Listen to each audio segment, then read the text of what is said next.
بسم اللہ الرحمن الرحیم۔ بادشاہ اور ایک درویش کا واقعہ۔ ویڈیو مکمل سنیں اور ہمارے چینل کو سبسکرائب کریں۔ ایک خوبصورت نصیحت۔ درویش نے ایک کاغذ کے ٹکڑے پر کچھ لکھ کر بادشاہ کو دے دیا اور اس بادشاہ کو ایک نصیحت کی کہ تم اس کاغذ کو جب بھی کھولنا جب تم سمجھو کہ بس اس سے زیادہ کچھ نہیں کر سکتا، یعنی تم اس کاغذ کو تنہائی مشکل میں ہی کھولنا۔ قدرت کا کرنا ایسا ہوا کہ اس ملک پر حملہ ہو گیا اور دشمن کی فوج نے بادشاہ کی فوج کو ہرا دیا۔ بادشاہ کو اپنی جان کے لالے پڑ گئے۔ وہ بھاگ کر کسی جنگل میں چھپ گیا۔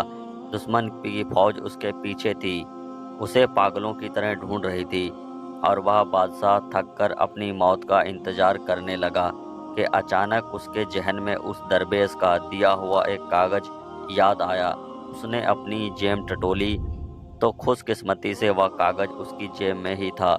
سپاہیوں کی جوتی کی آہٹ اس کے پاس کی سنائی دے رہی تھی۔ اب اس کے پاس اس کاغذ کو کھولنے کے سوا کوئی چارہ نہیں تھا۔ جب اس نے اس کاغذ کو کھولا تو اس نے دیکھا کہ اس کاغذ میں لکھا ہے کہ یہ وقت بھی گزر جائے گا۔ یہ دیکھ کر بادشاہ کو بہت غصہ آیا اور سوچنے لگا کہ اس درویش نے میرے ساتھ یہ مذاق کیوں کیا؟ کوئی اسم اعظم ہوتا ہے یا کوئی سلیمانی برد، پر افسوس وہ کچھ سمجھ نہیں کر سکتا تھا۔ اس نے تحریر کو کئی بار پڑھا لیکن اس کو کچھ سمجھ نہیں آ رہا تھا کہ درویش نے یہ کیا لکھا ہے اور یہ کیوں لکھا ہے۔ آخرکار اس نے غصے میں آ کر اپنی تلوار اٹھائی اور سپاہیوں کا انتظار کرنے لگا۔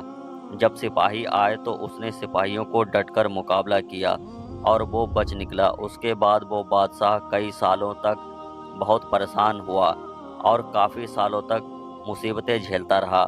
آخرکار اس نے دوبارہ محنت کی اور اپنی فوج اکٹھا کرتا رہا۔ آخرکار اس نے اپنی فوج اکٹھا کر لی اور پھر دوبارہ سے اس ملک پر حملہ کر دیا اور خوش قسمتی سے اس نے اس ملک پر دوبارہ فتح کر لیا اور کئی بار پھر سے اپنی سلطنت کا بادشاہ بن گیا۔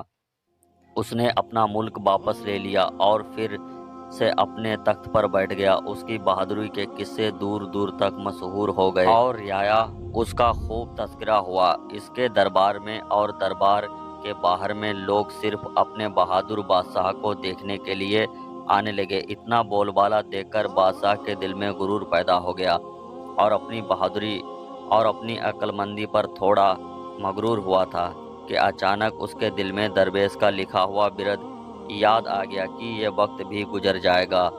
ایسے ہی سچے قصوں کے لیے ہمارے چینل کو سبسکرائب کریں۔ ملتے ہیں اگلے واقعے کے ساتھ۔